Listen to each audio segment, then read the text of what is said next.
Le réveil en douce.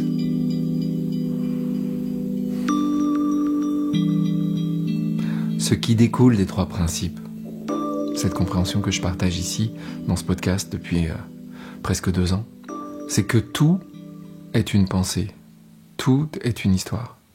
Ce qui détermine l'expérience que nous faisons, ce sont les pensées qui sont là, présentes, dans l'instant, et sur lesquelles nous mettons notre attention. Et il n'y a rien d'autre. Il n'y a pas d'exception à ça. Et plus je m'installe dans cette compréhension, plus je la vois comme la vérité de notre expérience. Tout est une histoire. Et en fonction de l'histoire que je vais me raconter, en fonction de l'histoire que je vais croire, mon expérience va être une expérience du paradis ou une expérience de l'enfer, avec toutes les nuances entre les deux. Après avoir passé une semaine avec les Powerful Men en Angleterre, après avoir filmé et participé à l'école de mon coach Ankush Jain, j'ai passé toute la semaine en formation à Paris, le but étant de me familiariser un peu plus encore avec l'IFS, donc Internal Family System, c'est-à-dire le système de famille intérieure, ce modèle, ce protocole qui a été mis à jour par Richard Schwartz, un psychologue américain qui, dans les années 80, était spécialisé dans les thérapies familiales et systémiques. Ce que j'ai le plus aimé dans cette formation à l'IFS, c'est la pratique. C'est de quelle manière on peut travailler en interaction, de quelle manière on peut co-créer avec l'autre cette histoire qui marche et qui est fondée sur une intuition de Richard Schwartz, les parts. Dans le manuel très copieux qu'on nous a donné au début de la formation, on nous parle des hypothèses de base du modèle IFS. Et ces hypothèses de base, c'est l'esprit contient par nature un nombre indéterminé de sous-personnalités ou parts. La multiplicité des sous-personnalités est une caractéristique naturelle, universelle et utile. Ce n'est pas lié à un traumatisme si nous avons plusieurs parts à l'intérieur de nous, c'est juste naturel, on est né comme ça. Et c'est facile de faire l'expérience des parts. Il suffit de réfléchir un petit peu à ce qui se passe. Par exemple, tout de suite, moi, j'avais pas très envie d'enregistrer cet épisode de podcast, parce que je me suis réveillé ce matin avec un mal de tête qui a pas l'air de vouloir me lâcher, et puis avec une espèce de rhume, pas très clair, mais ça picote dans la gorge et ça éternue. Du coup, il y a une part de moi qui disait allez, laisse passer une semaine, t'es fatigué, t'as bossé tout le mois de septembre, ça va quoi, tu peux te reposer, c'est dimanche. Mais il y a une autre part de moi qui est très attachée à être chaque semaine, chaque mardi, au rendez-vous que je t'ai fixé, qui est entièrement gratuit, qui est entièrement arbitraire finalement. Je pourrais très bien dire, à la limite, je vais pas le faire. Mais il y a une part de moi qui a cet élan de partage et qui n'en démord pas. Et dans la discussion entre ces deux parts, c'est elle qui a gagné. Et voilà pourquoi j'enregistre cet épisode aujourd'hui. Donc c'est facile de voir qu'à l'intérieur de nous, on peut identifier ce dialogue à des parts. C'est une histoire. Il n'y a rien de vrai ou de scientifique là-dedans. C'est pas plus vrai que de penser qu'on est un seul et unique esprit, une seule personnalité avec des nuances. C'est juste que c'est une histoire qui marche. En tout cas qui peut marcher si dans ton système, il n'y a pas de blocage qui t'empêche de croire à ça. Si j'identifie qu'il y a plusieurs parts à l'intérieur de toi, si je te dis, là, j'ai l'impression qu'il y a une part qui est en colère, ou j'ai l'impression qu'il y a une part qui est triste, ou qui est dépressive, c'est pas la totalité de ce que tu es, qui est triste, en colère ou dépressif. C'est une part. Et tu le vois bien, ça n'existe pas les gens qui sont dépressifs à chaque instant, à chaque seconde. Il y a toujours un moment où ça va un peu mieux, même si c'est quelques secondes. Mais ça existe. Et c'est pas lié à la fluctuation, c'est lié au fait qu'à l'intérieur de nous, il y a plusieurs parts. Et c'est ça que le modèle IFS vient pointer. Et c'est avec cet outil-là que le modèle IFS vient soigner le mental souffrant. Et c'est une histoire, puisqu'il n'y a que des histoires. La deuxième hypothèse de base de l'IFS, c'est celle qui m'a vraiment donné l'envie de creuser ce modèle. Et ça dit, chaque être humain dispose d'un self, avec un S majuscule. Nous désignons souvent le self par le terme énergie du self, ça c'est le jargon de l'IFS. Il représente les qualités positives et la sagesse inhérente qui, lorsqu'on y accède, contiennent des réponses pour la personne et sont source de guérison pour les parts. Qu'est-ce que c'est le self ? Pour moi, c'est l'équivalent de Universal Mind, l'esprit universel, pour les 3 principes. C'est-à-dire, c'est l'énergie qu'il y a derrière la vie, qu'il est impossible de ne pas voir, mais qu'on peut très bien qualifier autrement. Il y a des gens qui appellent ça le hasard. Tu peux appeler ça le hasard, ou la nature, ou l'unité, ou la source, ou l'essence. Tout ce qui nous relie à une dimension plus grande que nous. Et cette dimension plus grande que nous, il n'y a pas besoin de se torturer les méninges pour la voir. Tu n'es pas en train de t'occuper de digérer la nourriture que tu as absorbée. Tu n'es pas en train de réfléchir au fait qu'il faut que tu respires. Tu n'es pas en train de réfléchir au fait qu'il faut faire circuler ton sang dans tes veines. Ça marche tout seul. C'est ça qu'on qualifie de self. Et il n'y a aucune raison que ce self qui fonctionne dans la matière ne fonctionne pas dans le mental. Cette capacité à retrouver constamment notre équilibre, qu'on appelle l'homéostasie, je crois, elle est autant présente dans notre corps physique que dans notre mental. On y a tous accès. Et après, on se raconte l'histoire qu'on veut par rapport à ça. Mais cette vérité-là, elle a quelque chose d'universel. On peut juste décider de ne pas y croire. Et encore, est-ce qu'on décide de ne pas y croire ?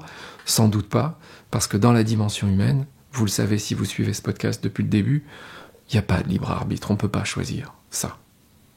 La seule chose qu'on peut choisir, c'est sur quoi on met notre attention. En santé mentale, rien ne peut être prouvé. Il n'y a que des hypothèses. Et c'est ça que j'aime aussi dans la manière dont Richard Schwartz définit l'IFS. Il parle d'hypothèses. Rien n'est sûr et on ne sera jamais sûr de rien. Et pourquoi on ne sera jamais sûr de rien ? Ma croyance, c'est qu'à travers moi, Dieu joue à cache-cache avec lui-même et qu'il joue très bien à cache-cache avec lui-même et que donc je ne peux pas me regarder moi-même avec l'œil avec lequel je regarde la caméra. Si je tire sur mes lacets de chaussures, ça ne va pas me soulever du sol. C'est pour ça que la vérité nous est pour toujours dans cette dimension humaine cachée. La seule chose à laquelle on peut avoir accès, c'est à la sensation que la présence de la vérité nous apporte. Et cette sensation-là, c'est le bien-être, c'est la joie intérieure, et elle ne dépend pas des circonstances extérieures de notre vie. Si on met l'attention sur les histoires qui provoquent cette sensation de bien-être et de joie intérieure, si on ne fait que ça, la vie devient un paradis, quelles que soient les circonstances. C'est parce que j'ai fait cette expérience que j'ai confiance dans les capacités thérapeutiques de l'IFS sans en faire un dogme. Ce n'est pas un dogme. C'est une méthode, c'est une machine extraordinaire à se raconter des histoires qui marchent pour nous. Et c'est la seule chose dont nous avons besoin. Des histoires qui marchent. Et qu'on arrête de se raconter des histoires pourries que nous traînons comme des boulets. Et ne crois pas que les histoires qui ne marchent pas sont vraies. Ce n'est pas vrai. Si ce que tu ressens quand tu te racontes ces histoires, c'est de l'angoisse, c'est la pression sur le thorax ou le plexus solaire, si c'est ça, tu peux être certain que cette histoire, elle ne marche pas pour toi. Et elle n'est pas plus vraie qu'une histoire qui marche. Pas plus. Il n'y a pas d'histoire vraie. La seule histoire vraie, c'est qu'il n'y a que des histoires. Raconte-toi une histoire qui marche pour toi. Et ça ne t'empêchera pas d'être lucide. Ça ne fera pas de toi un bisounours. Les guerres, ce sont des gens qui se racontent des histoires qui ne marchent pas. Des histoires de merde. Des histoires pourries. Sur les bons et les méchants. Les amis et les ennemis. Ça ne marche pas. C'est pas vrai. Il n'y a pas les bons Palestiniens et les mauvais Juifs. Ou les bons Juifs et les mauvais Palestiniens. Ou les bons Ukrainiens et les mauvais Russes. Ça n'existe pas. C'est pas ça la vérité de l'expérience que nous faisons. C'est pas ça. Nous sommes tous la même chose. Nous avons tous à l'intérieur de nous le self avec un grand S, l'essence divine, ce qui me fait dire à moi, je suis Dieu qui fait l'expérience d'être moi. À cet endroit-là, l'amour pour moi est inconditionnel et ma paix intérieure n'est pas négociable. Pour nous initier à l'IFS, nous avons une formatrice formidable, une Espagnole qui s'appelle Pilar de la Torre, qui était accompagnée de 9 assistantes et assistants. Elle a été l'élève de Richard Schwartz en personne. Et elle parle bien français, mais pas si bien que ça. Elle a un certain courage à venir en français nous enseigner. Et je la retrouverai dans 3 semaines parce qu'il y a un 2e cycle de 6 jours qui fait suite au premier. Et il y en aura encore un de 3 jours au mois de janvier. Ce que j'ai adoré chez Pilar de la Torre, c'est ce que je retrouve chez mes amis anglais ou américains des 3 principes. Elle exude la joie d'être, sans jamais nier sa nature humaine, sans jamais prétendre qu'elle est complètement éveillée, qu'elle est le Bouddha, qu'elle n'a plus de problème. Évidemment que non. Dans la dimension humaine, c'est impossible.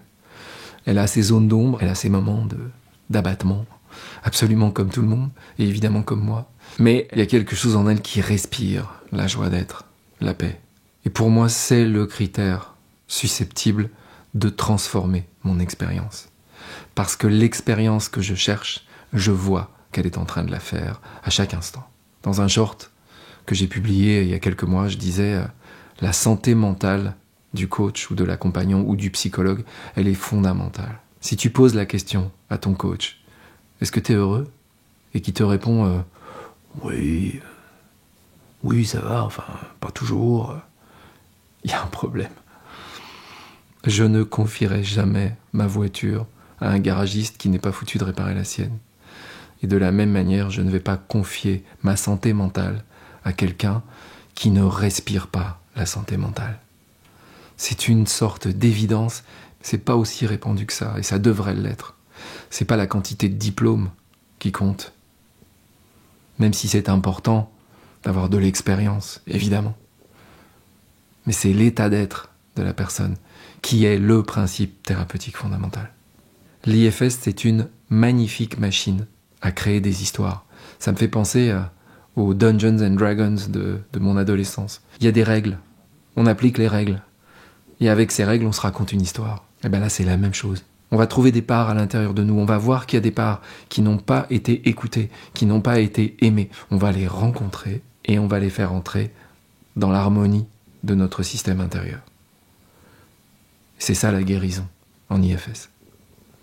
Comme nous l'a dit Pilar le dernier jour, c'est la découverte de l'amour à l'intérieur de soi.